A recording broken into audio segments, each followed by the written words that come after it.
মধ্যপ্রাচ্যের রাজনীতি ক্রমশই জটিল আকার ধারণ করছে। গাজা ইস্যুতে আরব দেশগুলোর মধ্যে দ্বিপাক্ষীয় সম্পর্কের উন্নতি অবনতি কিংবা বন্ধু থেকে শত্রুতে পরিণত হওয়ার প্রবণতা বাড়ছে।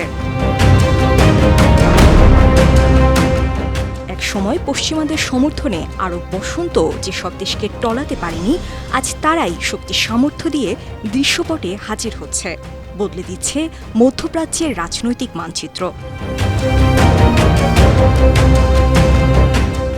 নিজ স্বার্থ রক্ষায় বন্ধু রাষ্ট্রের অকৃত্রিম সহায়তাও ভুলে যাচ্ছে, হাত মেলাচ্ছে এক সময়ের শত্রু রাষ্ট্রের সঙ্গেও।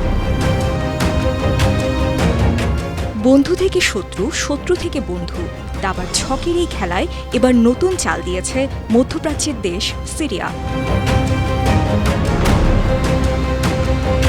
প্রায় এক যুগ ধরে ব্যাকফুটে থাকার পর বাশার আল আসাদের সরকারের এমন প্রত্যাবর্তন নিঃসন্দেহে মধ্যপ্রাচ্যের সব সমীকরণ বদলে দেবে। আরব বসন্ত চলার সময় পুরো পশ্চিমা বিশ্ব যখন বাশার আল আসাদকে ক্ষমতাচ্যুত করতে মরিয়া হয়ে চেষ্টা চালাচ্ছিল, তখনও রাশিয়ার পাশাপাশি মধ্যপ্রাচ্যে সাহায্যের হাত বাড়িয়ে দিয়েছিল বন্ধুরাষ্ট্র ইরান।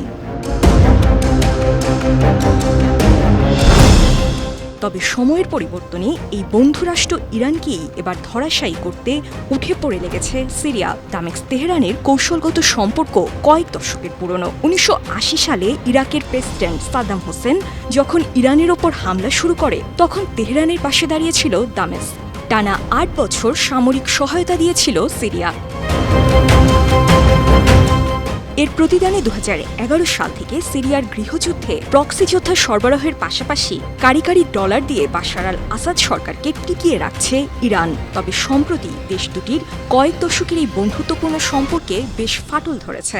গেল মে মাসে বাহরাইনে অনুষ্ঠিত আরব লীগের সামিটে বিষয়টি প্রকাশ্যে আসে। ওই সামিটে 13 বছর বহিষ্কৃত থাকার পর সিরিয়াকে আবারও আরব লীগে ফিরিয়ে আনা হয়।